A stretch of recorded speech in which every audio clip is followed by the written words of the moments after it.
Assalamualaikum warahmatullahi wabarakatuh.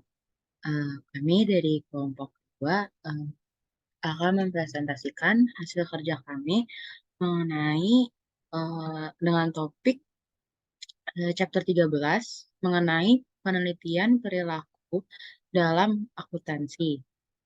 Kami terdiri dari 3 eh, anggota, yaitu saya sendiri, Solista Nabila, dengan NIM 2020 12 11 054. Dan teman-teman saya, Perkenalkan, saya Nawangskar Kirana dengan NIM 2020 12 11 039.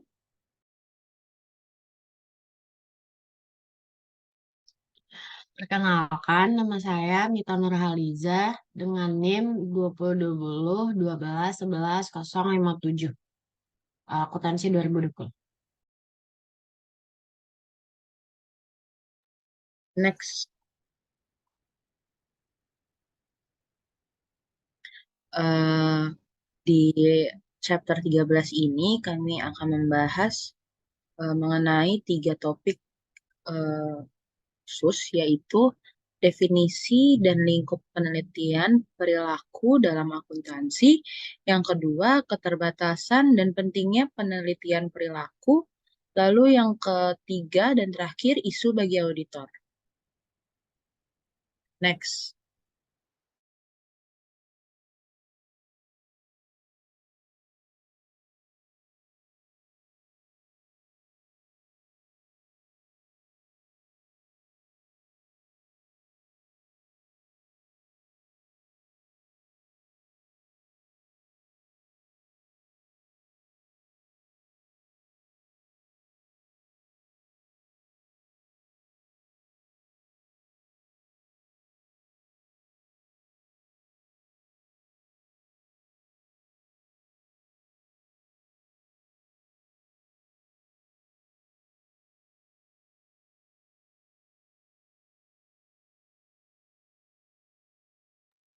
Yang pertama mengenai definisi dan lingkup penelitian perilaku dalam akuntansi. Next.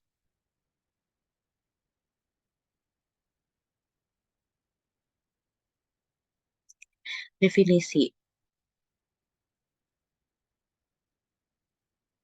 Penelitian akuntansi perilaku telah didefinisikan sebagai studi tentang perilaku akuntan atau perilaku non-akuntan karena mereka dipengaruhi oleh fungsi dan laporan akuntansi. Penelitian akuntansi atau BAR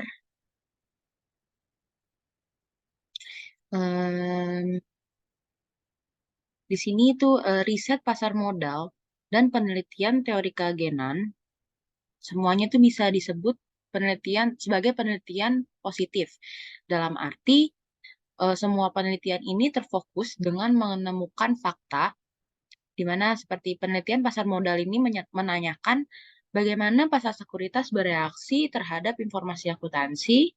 Lalu ada teori agensi yang menanyakan insentif ekonomi apa yang menentukan pemilihan metode akuntansi, dan penelitian perilaku menanyakan bagaimana individu benar-benar menggunakan dan memproses informasi akuntansi. Nah, namun penelitian-penelitian ini juga sangat berbeda dalam banyak hal. Misalnya itu penelitian pasar modal melihat pada tingkat makro dari dari agregat pasar. Sedangkan teori keagenan dan akuntansi perilaku fokus pada tingkat mikro dari manajer dan perusahaan.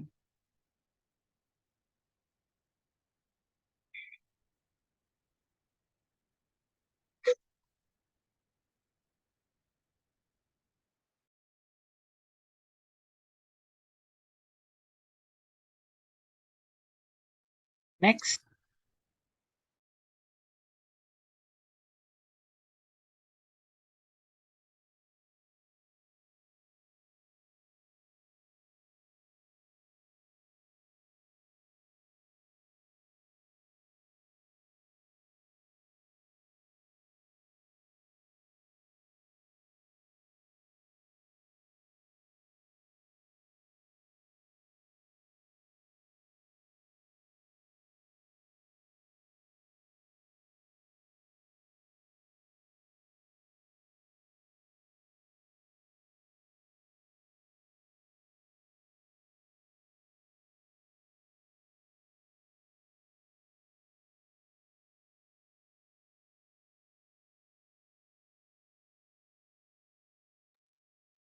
Penelitian dalam akuntansi perilaku sangat besar dan telah meliputi banyak bidang yang berbeda dari aktivitas akuntansi.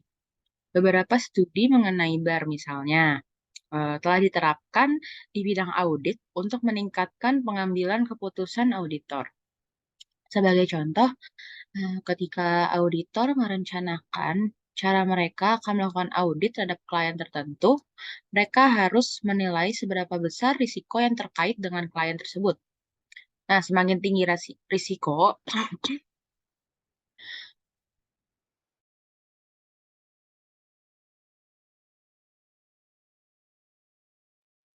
semakin tinggi risiko, maka semakin banyak pekerjaan audit yang harus dilakukan oleh auditor. Nah, menilai risiko ini adalah tugas yang sangat kompleks, di mana dapat memiliki konsekuensi serius bagi auditor dan juga investor. Jika penilaian yang salah dibuat dan auditor akibatnya melakukan audit yang bisa dicap buruk. BAR telah digunakan untuk membantu menganalisis penilaian risiko auditor dan memperbaiki penilaian auditor.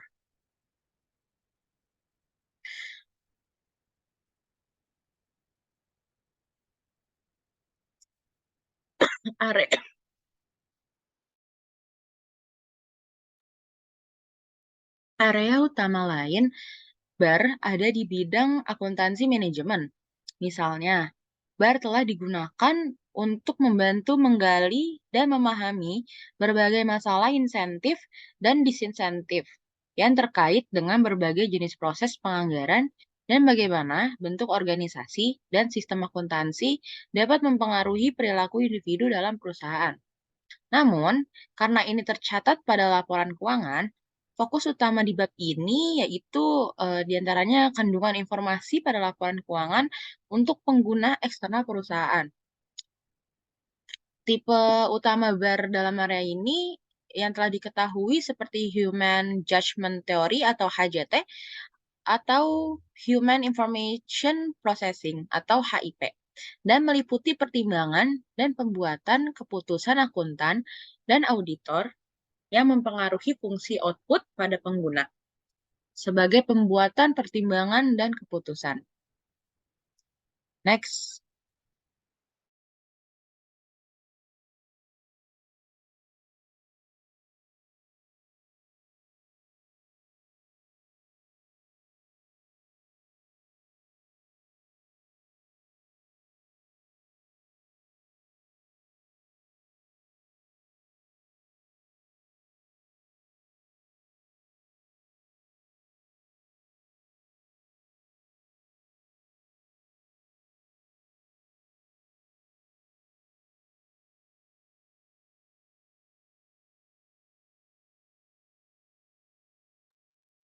Selanjutnya, why is BAR important? Kenapa BAR ini tuh penting? Terdapat beberapa alasan yang sangat menarik bahwa BAR ini tuh sangat penting untuk praktisi akuntansi dan yang lainnya. Di antaranya, yang pertama telah dicatat pada awal chapter ini bagaimana kelompok penelitian akuntansi yang lain seperti pasar modal dan teori agensi tidak memperlengkapi dengan jawaban pertanyaan tentang bagaimana orang-orang menggunakan dan memproses informasi akuntansi, suatu informasi akuntansi. Nah, di mana untuk mengisi kekosongan membutuhkan penelitian yang secara spesifik untuk menguji aktivitas pengambilan keputusan yang menyiapkan atau penyaji, pengguna, dan auditor informasi akuntansi. Yang kedua, BAR dapat memberikan arti berharga dalam jenis cara yang berbeda pada hasil, proses, dan reaksi pengambil keputusan pada fakta-fakta atau keterangan. Nah, informasi akuntansi dan metode komunikasi. Di sini kita dapat menggunakannya untuk memperbaiki pengambilan keputusan dalam berbagai cara.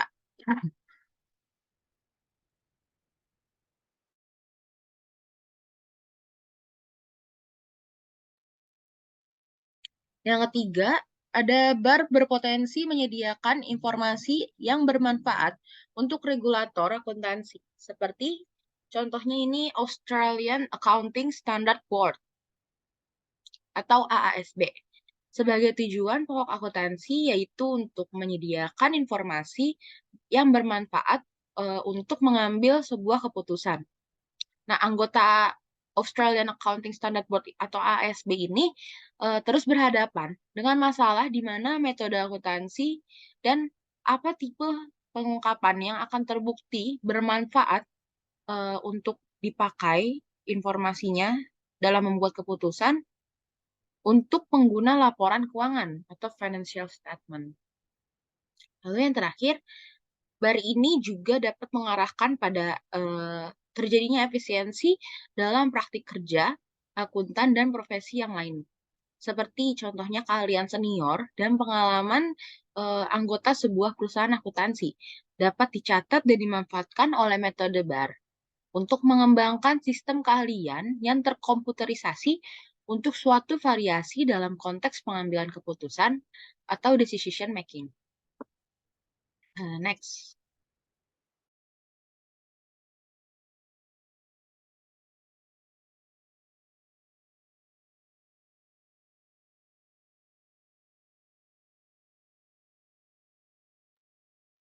Selanjutnya ada pengembangan riset akuntansi perilaku.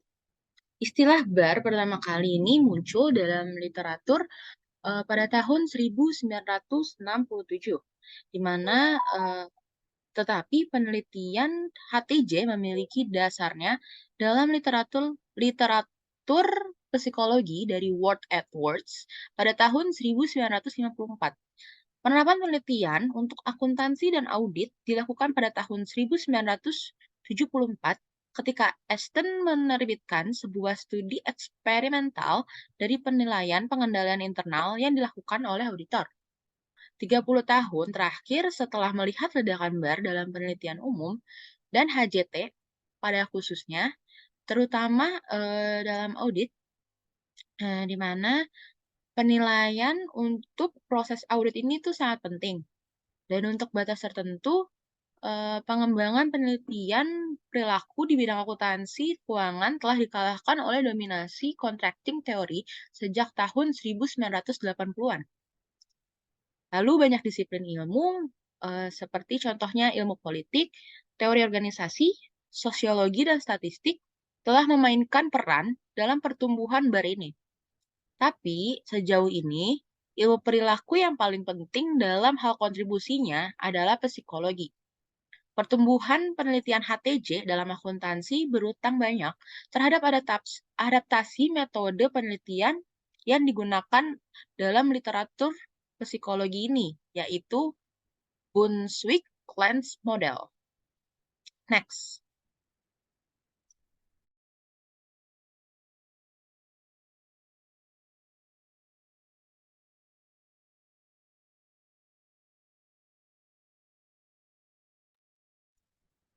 Selanjutnya, gambaran umum pendekatan untuk memahami informasi pengolahan.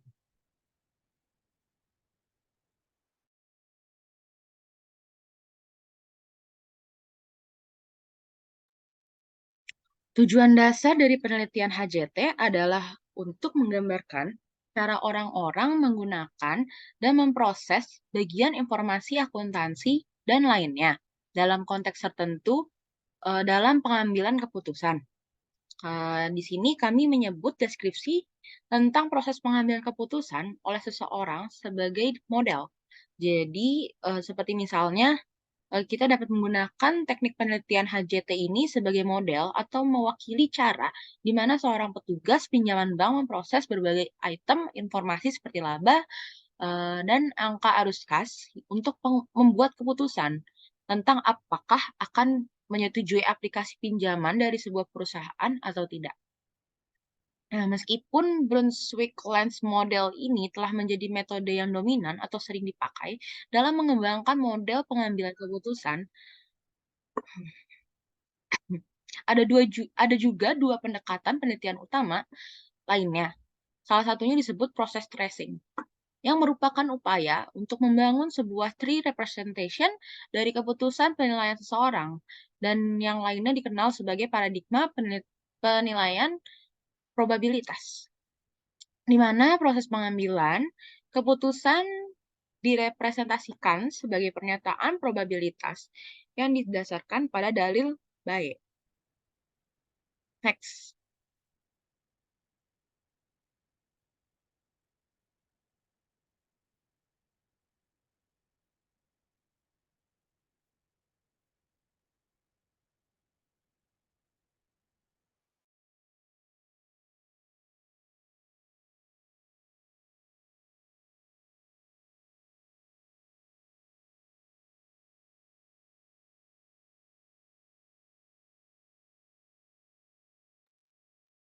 Selanjutnya, baru dibahas tentang the Brunswick Lens Model. Jadi, sejak pertengahan tahun 1970-an, model lensa Brunswick ini telah digunakan sebagai kerangka kerja analisis serta dasar untuk studi penilaian yang kebanyakan melibatkan prediksi, misalnya kebangkrutan, dan atau evaluasi, seperti pengendalian internal.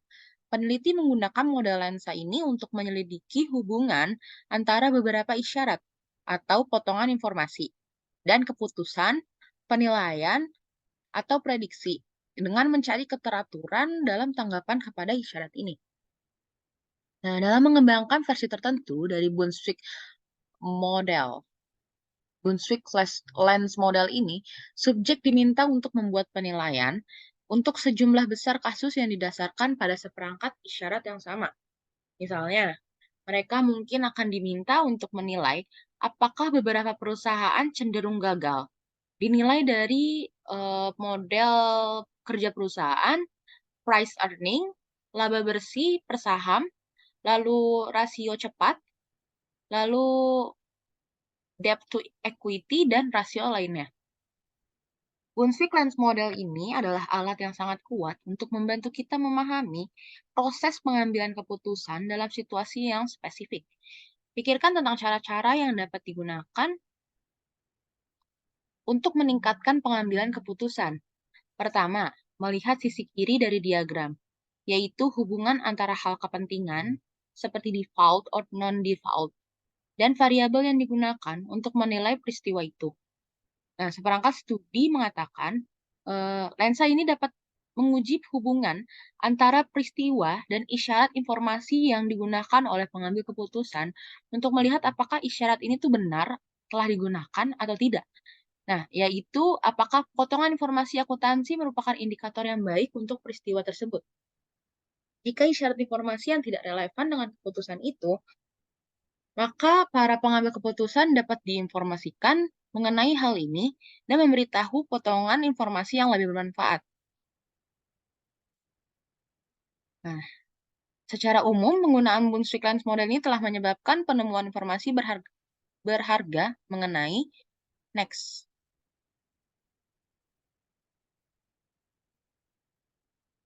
Oke, selanjutnya akan dijelaskan oleh Nawang.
Selanjutnya yaitu penemuan informasi berharga penggunaan Brunswick Lens.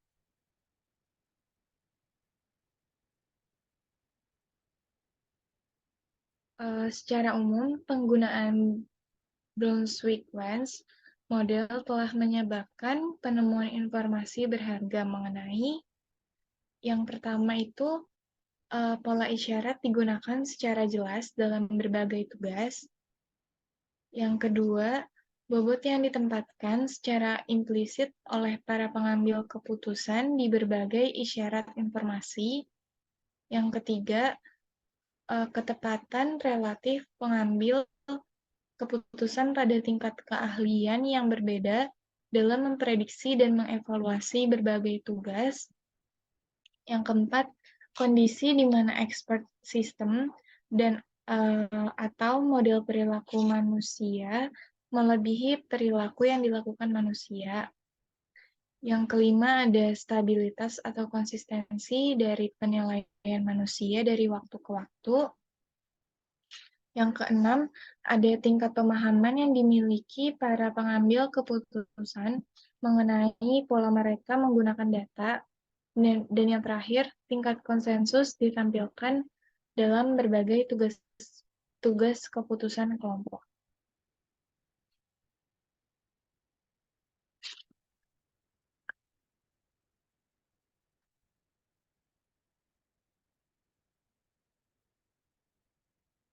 Selanjutnya yaitu metode proses tracing. Model pengambilan keputusan berasal dari penggunaan lensa Brunswick biasanya memiliki kekuatan prediktif yang sangat baik. Memang perbandingan prediksi model persamaan lensa dan keputusannya pembuat keputusan biasanya menunjukkan bahwa model lensa adalah prediktor yang lebih baik dari hal kepentingan daripada dari siapa model itu berasal.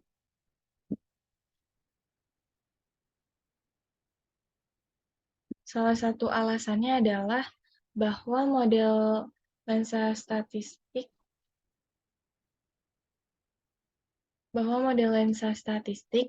menghilangkan banyak kesalahan acak yang menyusup ke penilaian manusia karena hal-hal seperti kelelahan, sakit, atau kurang konsentrasi. Namun, salah satu batasan penting dari pendekatan lensa Brunswick adalah bahwa itu bukan keterangan yang baik tentang bagaimana orang benar-benar membuat keputusan. Meskipun memiliki model yang merupakan prediktor yang baik sangat penting, peneliti dan praktisi juga ingin menjelaskan bagaimana keputusan dibuat. Penjelasan atas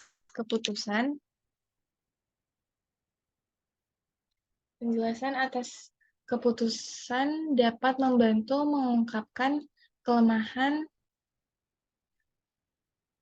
dalam proses pengambilan keputusan yang kemudian dapat dihapus dengan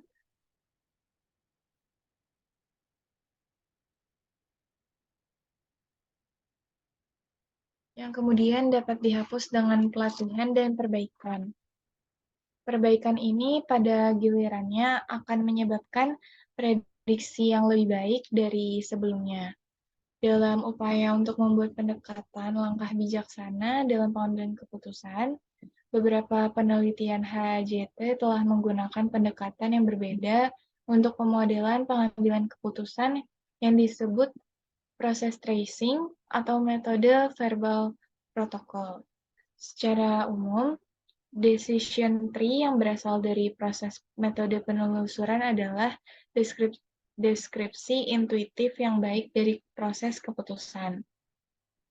Namun, relatif terhadap Brunswick Lens model, proses metode tracing tidak selalu menjadi prediktor yang baik dari hal kepentingan.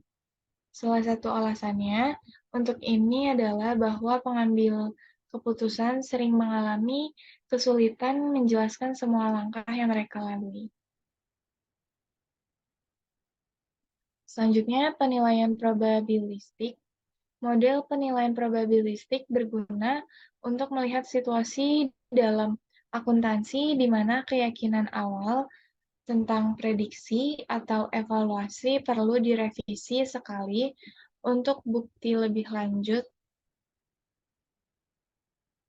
agar tersedia. Revisi investor terhadap keputusan investasi sebagai bukti baru mengenai hasil dari gugatan terhadap perusahaan adalah contoh dari situasi ini. Model ini berpendapat bahwa cara normatif yang benar untuk merevisi keyakinan awal dinyatakan sebagai probabilitas subjektif adalah dengan menerapkan teorema Bayes, yaitu sebuah prinsip dasar teori probabilitas bersyarat. Teorema Bayes ini menyatakan bahwa revisi atau posterior probabilitas dalam bukti tambahan sama dengan kepercayaan asli atau tingkat dasar dikalikan dengan jumlah di mana harapan sebelumnya harus direvisi, yaitu oleh keinformatifan atau diagnosa data yang baru. Model ini telah diteliti secara luas di bidang psikologi. Sementara model memiliki daya tarik logis tertentu, badan penelitian menunjukkan bahwa pengambil keputusan manusia bukan statistik intuitif yang baik. Penelitian khusus yang melibatkan akuntan dan auditor umumnya sepakat dengan temuan ini.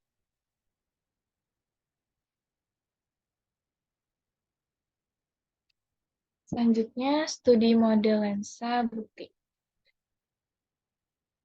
Banyak penelitian telah menggunakan kerangka model lensa untuk memeriksa akurasi prediksi manusia dalam kegagalan bisnis.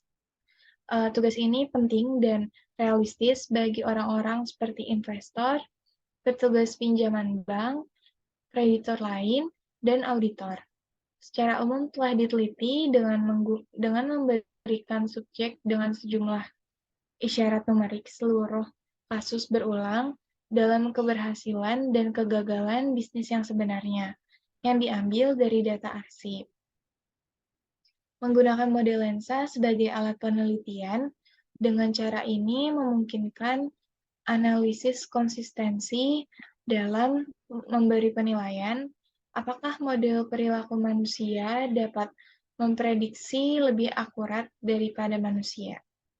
Model of Human Behavior atau model perilaku manusia dikembangkan menggunakan representasi matematis dari pola individu dalam penggunaan isyarat. Libby adalah yang pertama dalam meneliti tugas penelitian kegagalan bisnis dan beberapa studi telah diikuti. Apa yang telah muncul dalam literatur adalah pertanyaan apakah menggunakan dengan subjek tingkat aktual kegagalan diperlukan untuk mencapai realisme dalam tugas. Tingkat aktual kegagalan usaha sangat rendah, yaitu kurang dari 5%. Oleh karena itu, subjek membawa ke tugas penilaian harapan bahwa jumlah kasus kegagalan dan marginal. Secara keseluruhan, literatur tentang informasi yang berlebihan telah menghasilkan hasil yang kurang jelas. Salah satu alasan untuk kurangnya hasil yang jelas pada studi yang berbeda adalah bahwa sebagian besar penelitian tidak berusaha untuk menentukan apakah data tambahan yang disediakan benar-benar informatif atau relevan dengan keputusan di tangan.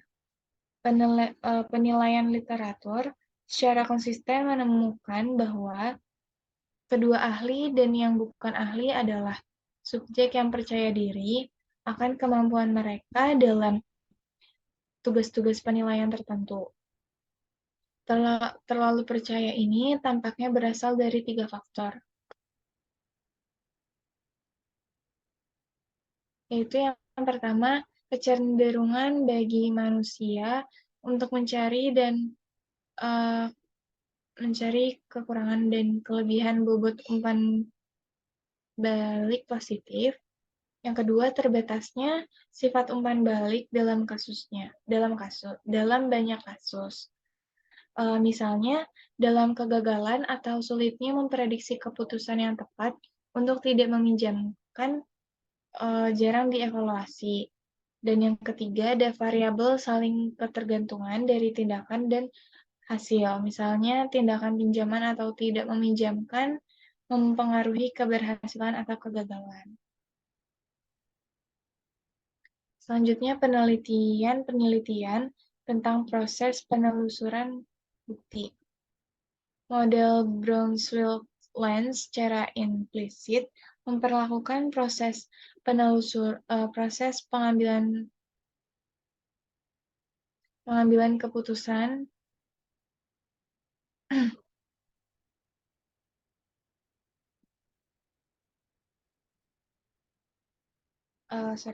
model Brownsville-Lenz dan penelitian ragam proses penelusuran adalah teknologi yang berbeda dengan tujuan yang sama dari pemodelan proses keputusan yang selengkap mungkin. Pernyataan telah dibuat dari perbedaan utama antara kedua metode pemodelan. Model Brownsville-Lenz secara implisit memperlakukan proses pengambilan keputusan sebagai kombinasi linear sederhana dari sinyal informasi. Sedangkan decision tree atau pohon keputusan berasal dari proses penelusuran yang mengakui sifat langkah demi langkah dalam pengambilan keputusan, di mana isi informasi dari satu bagian data berinteraksi dengan potongan data lainnya. Mayoritas studi yang telah menyelidiki linearitas penilaian pengambilan keputusan menyimpulkan bahwa asumsi kombinasi linear sederhana dari sinyal informasi dibenarkan. Tetapi, beberapa studi dalam konteks bisnis menemukan bahwa metode proses penelusuran merupakan keuntungan teknik pemodelan untuk mewakili pengambilan keputusan dalam beberapa konteks. Selanjutnya, format dan penyajian laporan keuangan. Pada tahun 1976, Libby mengamati bahwa 3 pilihan dasar tersedia untuk meningkatkan pengambilan keputusan. Yang pertama, mengubah penyajian dan jumlah informasi. Yang kedua, mendidik para pengambil keputusan. Yang ketiga, mengganti pengambil keputusan baik dengan model mereka sendiri atau dengan model pembobotan sinyal yang ideal.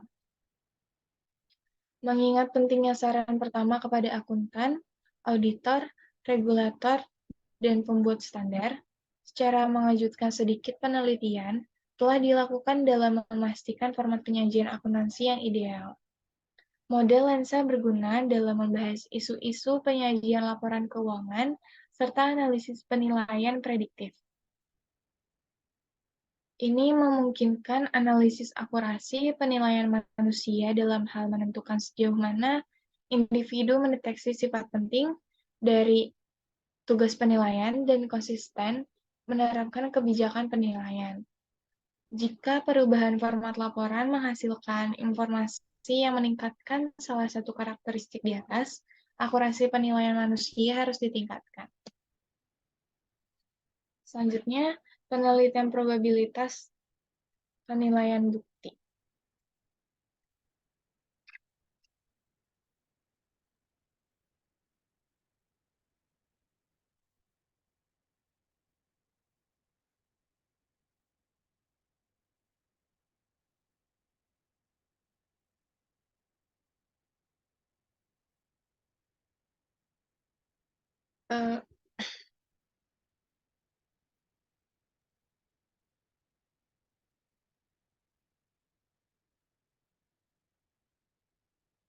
Dalam banyak konteks akuntansi dan terutama dalam audit, tidak ada solusi yang benar dengan penilaian yang dapat dibandingkan untuk menilai akurasi. Salah satu cara untuk mengatasi kekurangan suatu kriteria, benchmark yang digunakan untuk menilai kinerja adalah untuk menguji tingkat konsensus mengenai keputusan tertentu di sejumlah pengambilan keputusan. 3 aturan praktis didefinisikan dalam literatur yaitu sebagai berikut. Yang pertama, keterwakilan atau representativeness. Yang kedua, ada ketersediaan atau availability. Dan yang ketiga, ada jangkar dan penyesuaian atau anchoring and adjustment. Untuk keterwakilan atau representativeness, yaitu aturan ini menyatakan bahwa ketika menilai kemungkinan bahwa item tertentu berasal dari populasi item tertentu, penilaian orang akan ditentukan oleh sejauh mana item tersebut mewakili populasi item atau kejadian yang dilihat oleh pengambil keputusan sebagai sesuatu yang lebih representatif akan dinilai dan memiliki kemungkinan yang lebih tinggi untuk terjadinya dibandingkan item atau kejadian yang kurang representatif. Kemudian untuk ketersediaan yaitu aturan praktis mengacu pada penaksiran probabilitas dari suatu peristiwa berdasarkan peristiwa tersebut masuk ke dalam pikiran. Dan yang ketiga, untuk jangkar dan penyesuaian yaitu aturan ini mengacu kepada proses penilaian umum di mana respon awalnya dihasilkan atau diberikan berfungsi sebagai jangkar dan informasi lain yang digunakan untuk mengatur respon itu. Konsekuensi dari aturan ini adalah kemungkinan tidak cukupnya penyesuaian dalam kaitannya dengan perubahan keadaan.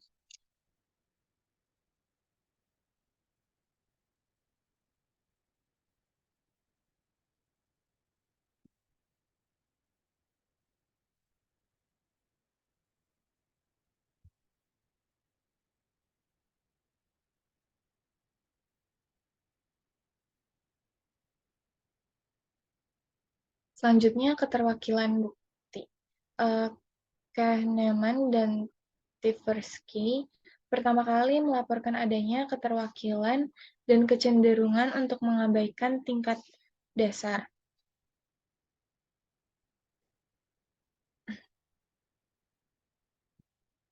Sejak itu, penelitian di kedua bidang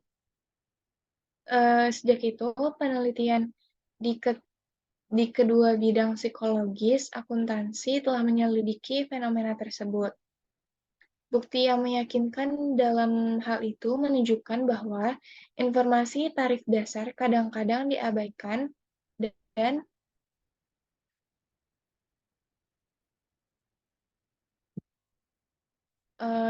kadang-kadang digunakan secara tepat dalam menentukan probabilitas dari suatu peristiwa.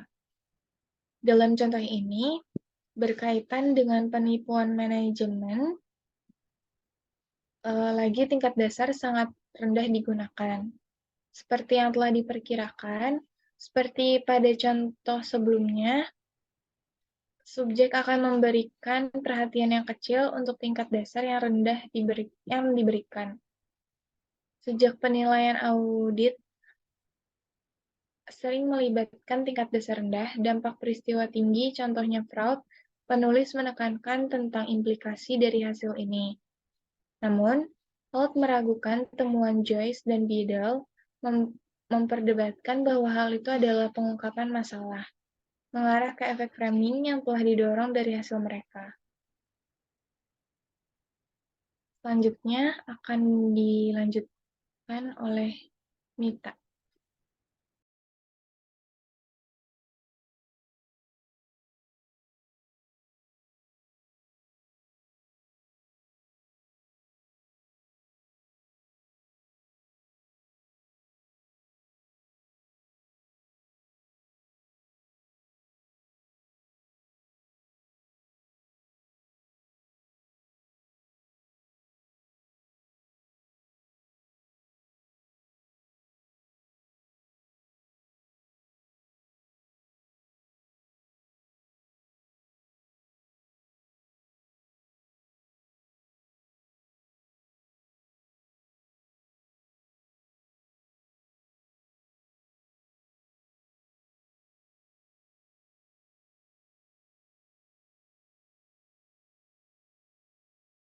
Maaf, saya lanjut. Selanjutnya, ketersediaan bukti. Dasar dari aturan ini adalah penilaian yang didasarkan pada pengambilan dari memori atau konstruksi skenario yang relevan.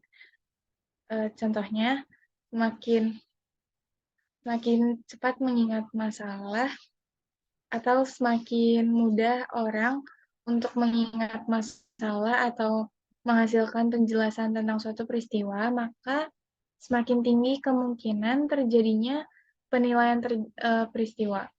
Namun, hal ini membutuhkan sampel besar dari probabilitas untuk meningkatkan akurasi prediksi. Moser memeriksa ketersediaan aturan praktis sehubungan dengan penilaian prediktif investor. Moser menemukan bahwa kelompok pertama subjek membuat prediksi probabilitas yang lebih tinggi mengenai peningkatan keputusan bagi perusahaan, meskipun tidak ada dasar objektif bagi optimisme mereka. Dia menyimpulkan bahwa beberapa peristiwa lingkungan mengenai perusahaan tertentu yang menyebabkan liputan berita yang tidak proporsional mungkin sistematis mempengaruhi prediksi penilaian.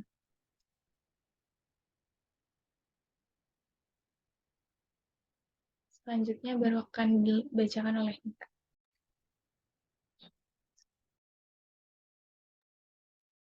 Selanjutnya ada penetapan dan penyesuaian bukti.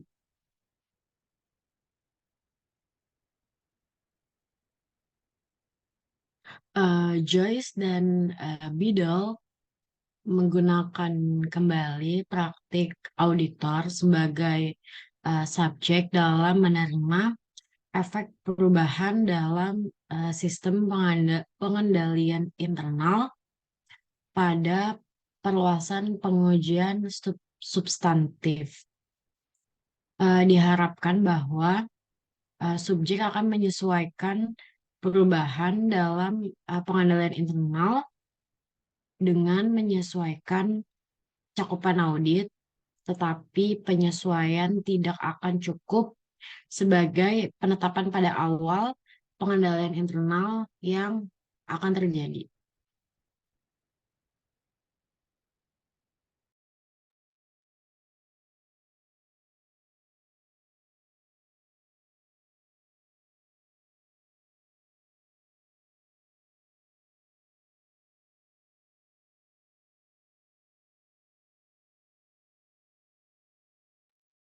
Next.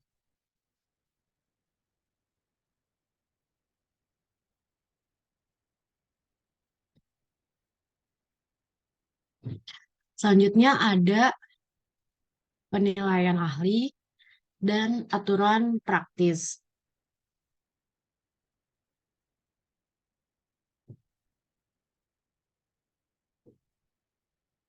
Banyak pekerjaan awal memori ahli melibatkan praktisi medis dan master catur. Kemampuan para ahli untuk secara efektif memperluas kapasitas memori mereka dalam situasi yang berkaitan dengan keahlian mereka telah menjadi temuan yang konsisten dan dalam literatur. Sepertinya sekelompok kecil nilai isyarat mengingatkan perangkat besar isyarat yang terkait dengan prototipe. Penjelasannya terletak pada penggunaan keterwakilan untuk mengenali pola umum dan membawa prototipe ke dalam memori jangka pendek atau memori jangka panjang. Next.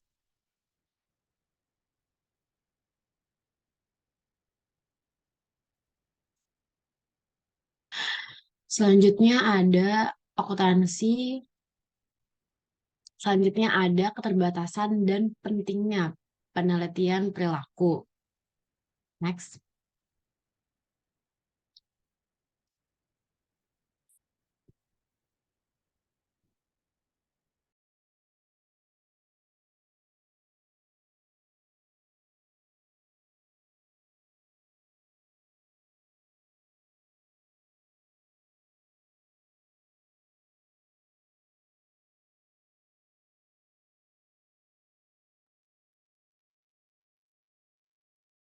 Akuntansi hadir sebagai fungsi langsung dari kegiatan individu atau kelompok individu. Bahkan dalam periode peraturan pemerintah terpusat atas pengungkapan akuntansi oleh perusahaan dan ribuan pilihan dan asumsi yang diperlukan antara alternatif teknik akuntansi dalam penyusunan laporan keuangan untuk entitas perusahaan, walaupun berada dalam peraturan lebih ketat dari undang-undang perpajakan di Australia, ada kebijakan yang cukup besar dalam teknik pengadopsian dan interpretasi dari informasi yang dilaporkan. Merupakan masalah dari perspektif. Ada banyak kepentingan yang bersaing di berbagai orang yang menginterpretasikan informasi keuangan yang dilaporkan oleh organisasi. Next.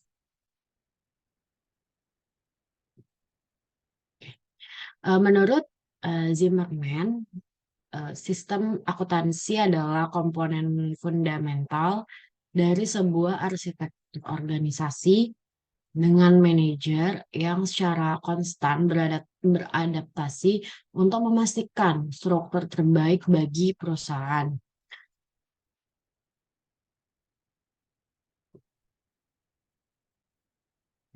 Zimmerman menawarkan dua pengamatan penting tentang faktor yang mempengaruhi sistem akuntansi.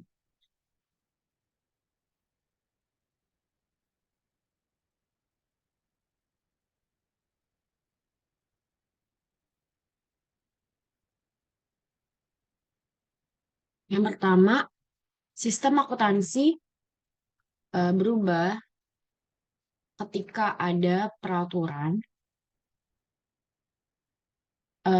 perubahan strategis bisnis perusahaan, dan perubahan organisasi lainnya dalam waktu yang bersamaan, khususnya terkait dengan posisi keputusan yang benar dan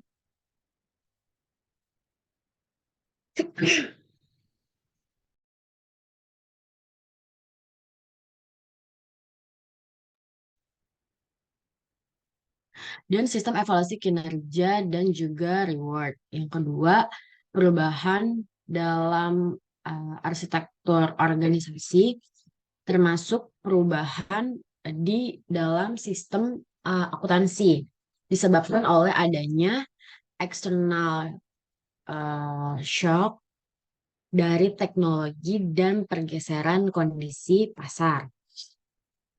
Informasi akuntansi secara signifikan mempengaruhi perilaku individu, baik di dalam entitas maupun eksternal. Bagaimanapun adanya pengaruh dua arah untuk individu secara langsung dan tidak langsung mempengaruhi struktur sistem akuntansi dan pengungkapan informasi.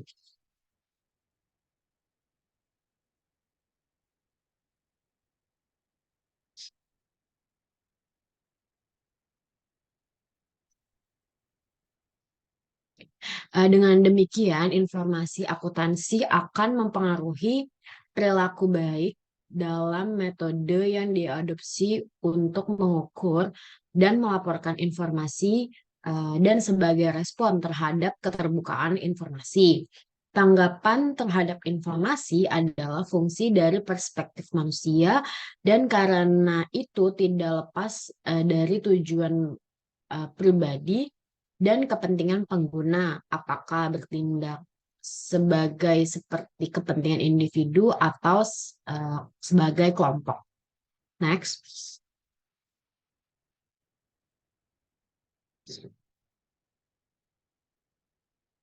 Selanjutnya ada keterbatasan bar.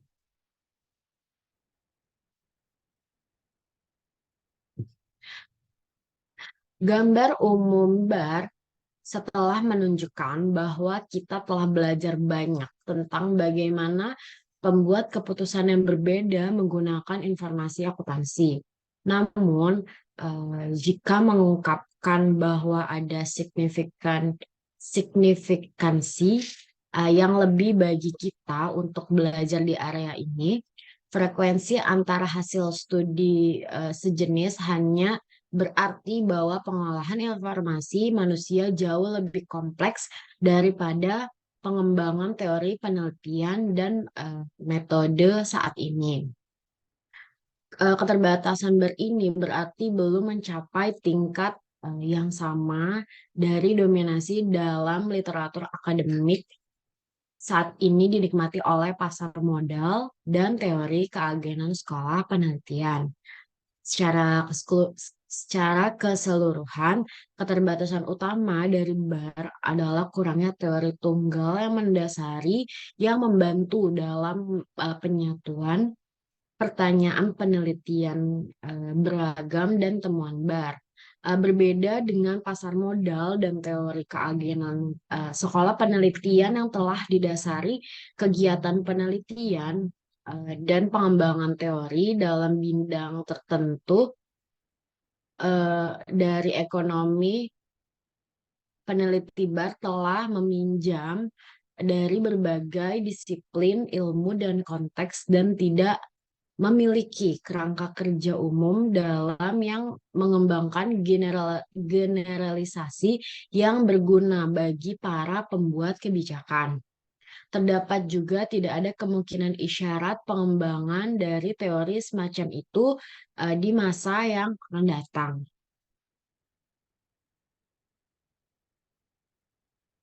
Peninjauan terhadap BAR telah menunjukkan bahwa ada peranan yang besar dari informasi akuntansi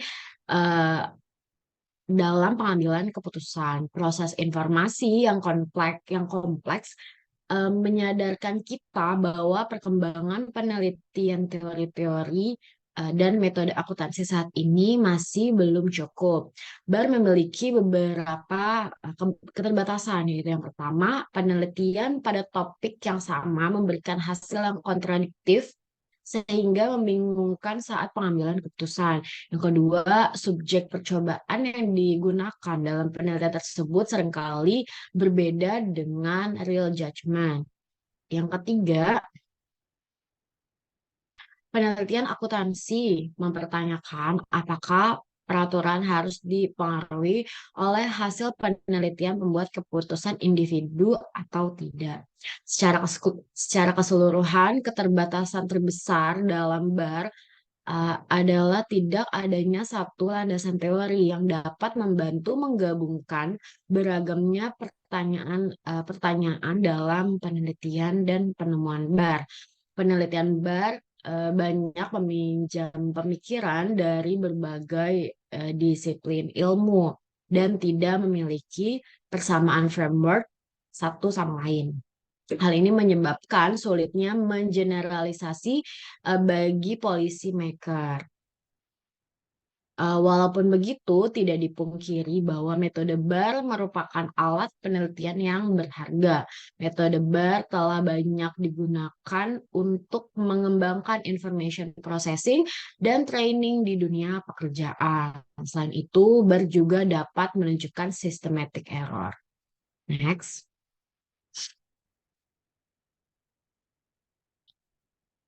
Selanjutnya, yang ketiga itu ada isu bagi auditor. Next.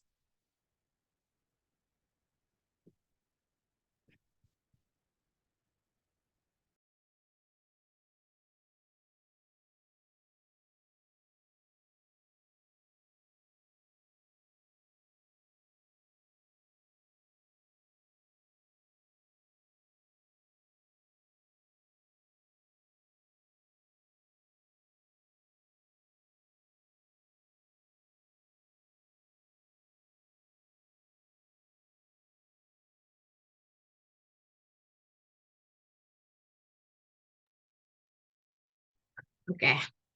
Sama seperti penelitian akuntansi, perilaku dapat menjawab pertanyaan tentang bagaimana orang menggunakan dan memproses informasi akuntansi. Penelitian audit perilaku dapat menyelidiki bagaimana auditor melakukan tugas mereka dan membuat penilaian mereka. Penelitian terdahulu dimulai dengan pertanyaan cukup jelas. Misalnya, apakah pengalaman audit lebih meningkatkan kualitas auditor penilaian? Meskipun kesederhanaan tampak dari pertanyaan ini, para peneliti segera menemukan bahwa jawabannya tidak ada yang pasti.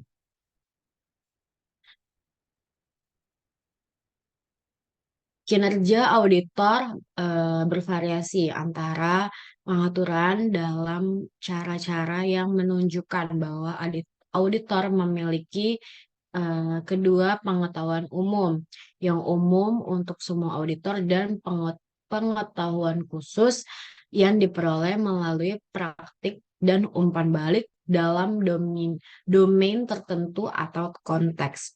Cara untuk menyelidiki independensi auditor adalah dengan meneliti reaksi investor untuk informasi tentang auditor. Hasil tersebut penting karena bukti mereka menunjukkan bahwa meskipun auditor independen, pada kenyataannya penampilan independensi bisa terganggu dan harga saham terpengaruh.